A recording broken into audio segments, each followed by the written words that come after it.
YouTube Nation, what it do, y'all? Happy holidays to all, man. Wish everybody a happy holiday, happy Kwanzaa, Merry Christmas, all that good stuff. Stay safe, stay blessed, be thankful for what you have.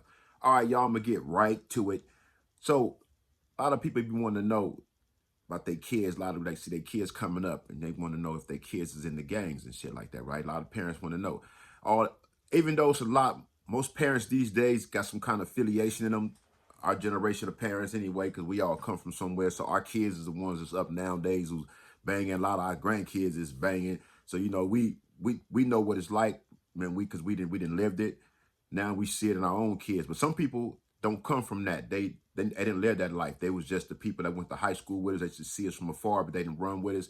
So now they wonder if they kids, they grandkids, gang banging and shit like that, right? So I'm gonna tell y'all something. I'm gonna give y'all little tips. I'm gonna give y'all 5 tips to pay attention to, and you wanna know if your kids is in the gang banging.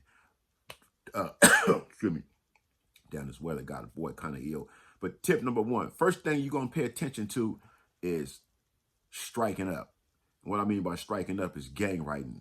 So you start paying attention to stuff around the house. If you start finding papers and shit in the trash can with little gang writing and shit on it, that's what you start looking for. Because when we first start off gang banging, we start just writing on paper. We start practicing. We start practicing our strike, how to write this hood out, whatever hood we want to be from, because we seen it on the wall. So we start copying that shit. We seen it like, okay, like me, I used to do the same thing. Before I even knew what a Raymond Crip was, I just see Crip on the wall. I just see blood on the wall. And I used to see Bloods draw the blood with the blood face, with the eyes and the mouth and all that shit. I see Pyru on the wall. So as a kid, I was kid you not, 3rd grade, going to St. Albert Catholic School right there in Compton, right across the street from Enterprise and Regina Chaley.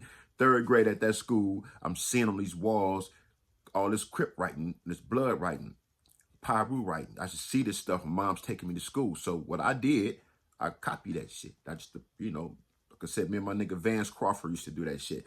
We used to just do that shit. We used to be in class and I kid you not, niggas 3rd grade, we used to be like, rip, right, rip, right, rip, right. And then that made this nigga start gang writing on paper in the 3rd grade. I ain't bullshitting. Could have been 2nd grade, but this how far I go back with this because I come from that culture, and I come from like this. I come up in the 70s, y'all. You understand? The 70s was establishing time for Crips and Bloods. So, I mean, because shit started. So that's why the era was different than it is now. In the beginning, everything that's established goes through those phases where we got to put it down, where the homies had to put it down and shit was out there. So it was something brand new, just like how hip hop came out. A lot of us, hip hop was new. We started hearing rap and shit. It was brand new. A lot of us gravitated towards Grandmaster Flash and Curtis Blow and all them back in the days. We was all on that, the Message. We all had that Message album, the blue album cover and all that shit. We all had that, had Curtis Blow the breaks and all that shit. So it was something new to us back then. So the same thing with gang banging for me in my era. I just seen the walls, Crip and Blood was something new. So I just started practicing. Of course, then I had my older cousin Kato from Bishop, rest in peace. I'm watching him. So it starts with we striking up and shit. We just start practicing on paper. So you at your house and you want to know if your kids is getting into gangs and shit. You want to know. You want to pay attention to what they're doing, the signs, because it's in the culture. Everything is out there. It's all on video games. It's all on movies and shit. It's not just on YouTube. It's all on Hollywood. It's all on TV, motherfucker. It ain't just us on YouTube. It's on TV. They promoting this shit. So don't blame people on YouTube for putting gang content out there that we the one who's putting this shit out there. No, motherfucker. It's in Hollywood. Y'all been doing it for years, but we just now doing it, telling our stories from our sections. Period. So anyway, pay attention to shit like that. When people start striking up, your kids writing on a piece of paper, they write on their school books and shit like that. Just start paying attention to that shit. Like for us, we always had them peachy folders when I came up. We had the peachy folders with the dudes running on the track meet like that. And then we start drawing shit like the little batons they was holding like they was gauges and shit. And then we making speech bubbles saying different shit. Get these niggas cuz and all this old shit. So kids do the same shit. I know it because I did it. And I know how you start off in this shit. I know where it starts, how it starts. I know the first thing we start doing, we first start trying to be gang members, we start writing. We start striking up on a piece of paper. We start practicing what we see. We want to know how it sounds. We find a name for ourselves. We want to know what it look like on paper. That's what we do. That's what your kids do. That's what a lot of y'all kids doing right now, but y'all ain't paying attention. Boom! All right, number 2. Now they friends, right? Now you start noticing these dudes they hang around. And you know it's some of the kids they grew up with. So you've been knowing this dude here forever. You know Jay Sean and whatever, Melvin or whoever else down the street. You've been knowing them forever. But now there's another dude in the crew. This other dude just moved over here. He come from the hood. But now he don't convert to be like them. They convert to be like him. So this is what influence is coming from, because he come from the hood. So he telling these dudes stories about what happened in the hood. And it sound good. It's intriguing. So they want to know. They get interested in this type of shit. So now everybody listening to this dude, right? And out of the other 3 dudes, one of them niggas is downer than the rest. He gonna be the first one to convert with dude. And once he convert with dude, the other one's gonna follow. So now you start paying attention to, like I said, it's the association. It's the kids they running around. So now you're like, okay, my son is, or my daughter, you know, they hanging with this other cat right here, these other kids now, and I'm noticing everything is different. The swag, you know what I mean? Everything, the change, the certain clothes and stuff they want to wear all of a sudden. And colors. So they start choosing colors. Start paying attention to that. But I'm going to get the colors down the line. This is number 2. So I just said association, friends, the people they hang around. Because a new kid come around and your kid walk going to change. Your kid lingo is going to change. Because this other kid came and brought that to the table and it sounded good. You know what I mean? This is how it happened, y'all. Trust me, this is facts. Everybody who gang banging been seeing this type of shit go on. It's where somebody else that influenced one person. Even if you already live in the hood, like you live in your hood and you don't bang, but this is the hood you live in. And there it is there. All these kids on your street, y'all done bang.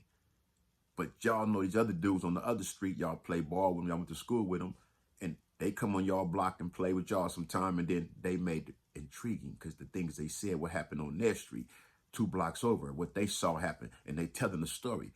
The stories, y'all, the story is what influence us. The stories make us want to be part of that because the stories sound good.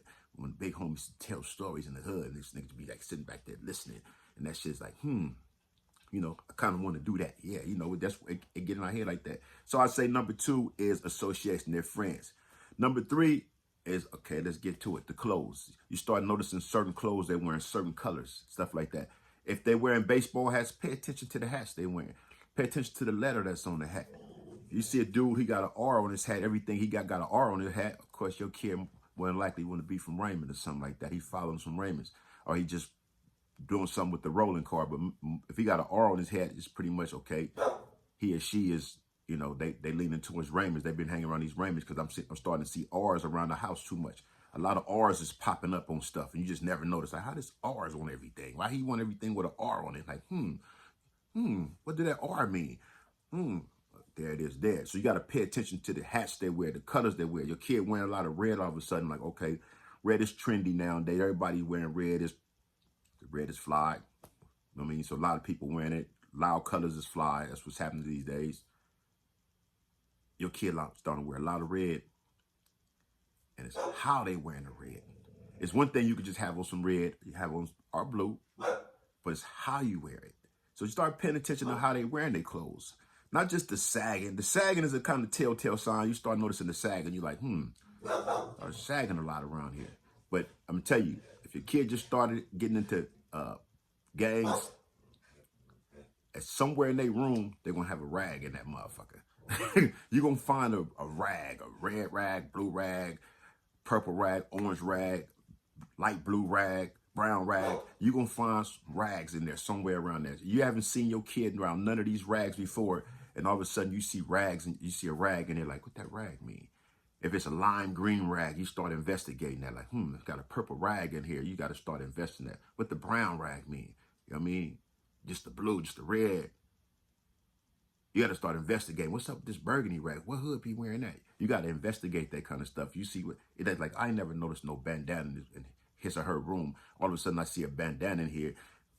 You want to start, start like, okay. Now some kids, they come up just wearing different colored rags. Depends on what culture, where they live at. But you got to pay attention to that, especially if you black and brown. You see that rag, you start thinking like, damn. You got to investigate. You got to do your homework. You got to do your homework with your kids these days to know if they getting involved in gangs at an early age. You got to do that. You don't do that. You just be like so caught up in doing your own thing and you're not paying attention what he or she doing. You start like, okay, what's going on? Because the culture is out there. Everything is out there and these kids is choosing sides. And you got to know that. You got to pay attention to that. You got to catch that shit early on. If you really, you got to catch it early, y'all. You got to catch it early. You got to snip it in the bud from the beginning. You got to. And then once the seed is planted, this shit is going to grow, right? Because most of us that started gang banging, somebody in our family saw it and they try to prevent us from going that route. But once the seed was planted, bro, that shit just sprouted and it just kept on going. It might have slowed down at some point in life, like, well, you know, I'm cool on that. But then you be like, well, you know what, I do like that. You know, you go through them phases like, oh, man, I don't want to fuck with that. I'm good. You see something that kind of make you think like, kind of scares you off of some shit. And then you kind of stray away for a minute. Then you be like, oh, well, I'm going to go on back over here. I mean, if some people do that shit, they see that sign, some told them to bag up, right? They started out liking it because it's attractive. And then they try to bag up. And then when they went back, they got killed or they got life in prison, one or the other.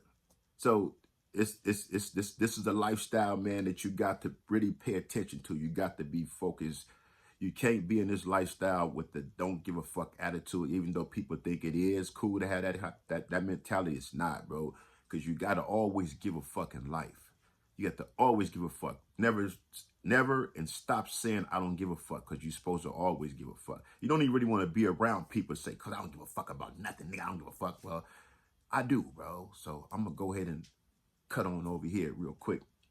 We tell y'all the story. The homie, when I was in Calipat, the homie Centone from 6-7 neighborhood. Shout out to Centone. I remember one day we was walking the track. Now, then I got my life sentence off. You know, a lot of homies try to keep me out of a lot of shit. They going to prison. He's like, okay, this nigga got a life sentence off. He got a date now. So the homies try to keep me away from certain shit. Even though niggas in Calipat and dealing with shit, you know, you strapped up in that motherfucker all the time. But I remember one day I wasn't on the yard strap and we was on the yard. And the homie had this big ass thing on him. And the homie walking the track, me and Centone. And we was on the side, on C yard, on the side of building 4 and 5. Because at the time, building 3, we used to walk through the gate. They open the gate and let us go program on that side, because they had INS niggas that come out. And the INS people be on the other side where building 1 and 2 at. This is Calipat, like maybe 2001.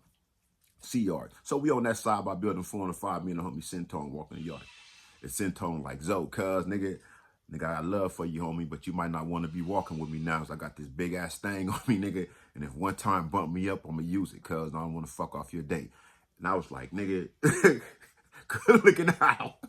I'm finna go back over here by the basketball court and shoot some hoops here. Go ahead. Because, you know, one time was tending to jack niggas up in Calipat a lot. You know what I mean? You walking, you just pushing around the track. Niggas was like some time want to jack you up. And niggas wasn't going for that. Tell you, Calipat, we was on some real Crip shit.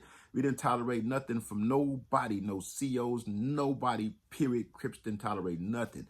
Bloods was the same way. We like, fuck that, nigga. We was like, nigga, this is Crip, nigga. Nobody disrespect Crip. That's how we stood. That's what we stood for in Calipatria State Prison, period.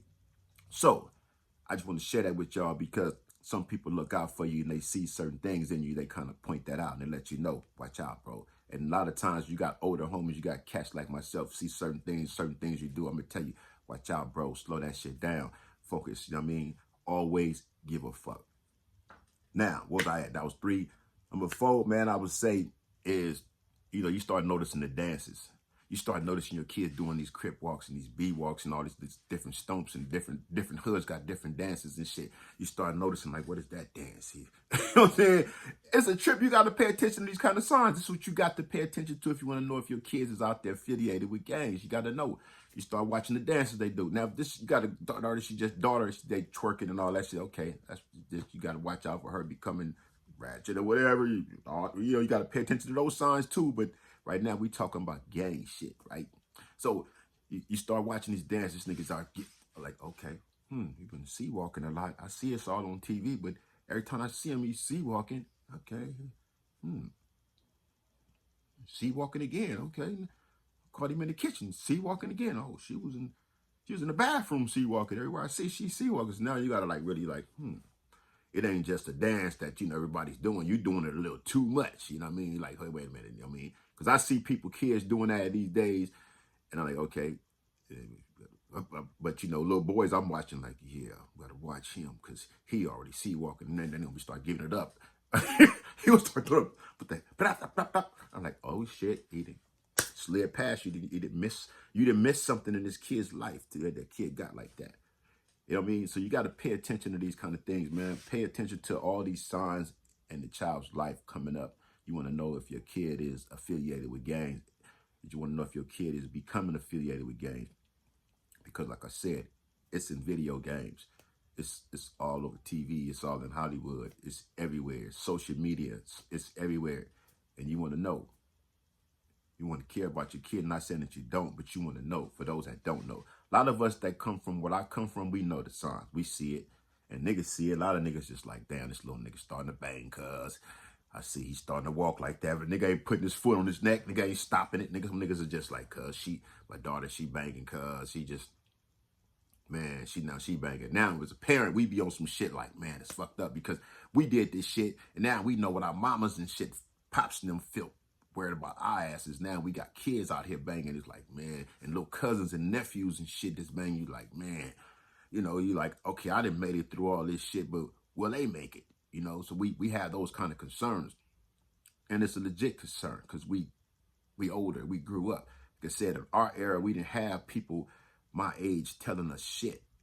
Wasn't no Crips and Bloods this age when I came up. Wasn't no Crips and Bloods in their 50s and 60s when I came up. Niggas was all in their teens and 20s and shit like that at the time when I came up. So, like I said, those were the early establishing years, the 70s and 80s. The shit was just pretty much being put in perspective. So that's why I don't say nothing about the way the gang culture is now, because the gang culture went to its height. And I think that was the 80s, some of the 90s. And then you could say, okay, it just starts settling it down. But in those years, it's because all this shit was pretty much been established. Wars was been established. A lot of laws wasn't out then. The laws that's out today, you know, so we got away with doing a lot of shit. A lot of us didn't get away with. A lot of homies are still doing life for doing shit that happened in the 80s free. All the homies are still doing time. But, you know, but those are the years when shit was getting established. Like I said, the 70s, then it rolled over to the 80s, then so on and so forth. Now, I would say the next thing would be the music that you pay attention to. That would be number 5. Pay attention to what your kids is listening to. Your kids is listening to certain rappers all the time. Certain Crip rappers. That's all they listen to is Crip rappers. You got to just like, oh, man, okay? Or listen to all blood rappers. You got to pay attention. If you live in, like, nowadays you got to pay attention to your kids. If you see your kids changing words, letters to, like, where it's a C at to B, you hear your kids saying Bompton a little bit too much. It's one thing I was saying Brazy and shit like that. But you thought you gotta, okay, that ain't just from a song. That ain't from a song. Now, wait a minute. I heard you say that about 3-4 times now. You know what I mean? What's up with that? You gotta catch them kind of signs. You know what I mean? You could say you catch this nigga C walking, you get like, nah, you gotta pay attention to that kind of shit. You know what I mean? It's these are the signs, man, that are important. If you want to know if your kids is becoming affiliated with gangs, you got to pay attention to everything from the writing on paper, the clothes they wear, the lingo they use, the way they walk and talk, the dances they do, the songs they listen to. If all you listen to is Nipsey Hussle, you listening to Zoe Osama, you listen to the Blue Team, you listen to Young Gold, you listen to all these other Crips, Trey D and DW Flame, and all these different Crips out here, these Crip rappers out here. You like, okay, all he listen to is the Crip rappers. He don't listen to none of the blood rappers. He don't listen to YG. He don't listen to none of these other dudes. You know what I mean? You're like, okay, what's up with that? You got to pay attention to that. Those are signs, y'all. Just pay attention to all the little things. You got to just pay attention to your kids, period. We all supposed to do that. You got kids, you're supposed to pay attention to them. So no fucking excuses. No more motherfucking excuses on why your child choose to follow me. Why your kid decide to run with me and not with dude down the street. Because your kid seen something in me that he liked. And you didn't stop that shit. Because I came down the street, the way I came down the street, where I presented myself was intriguing to your son or your daughter. And they liked that shit. Because they wasn't intrigued with what you doing in your home. They didn't like the shit you was doing in your house. The shit you was doing presenting to young kids wasn't entertaining enough for your kids. It wasn't cool enough. So they go to the streets. That's why we went to the streets. A lot of us didn't have pops at the house. We just had moms. We had the homies down the street that we came up with. And all it took was one homie from down the street to start banging that I came up with. And the rest is history. That's how it go. That's how we start out. That's the lifestyle. That's the culture. You want to know about your kids being affiliated with gangs. pay attention to this video. And make sure you like and share and subscribe. And pass this on. I appreciate this. Much love and respect. Happy holidays to all. Peace.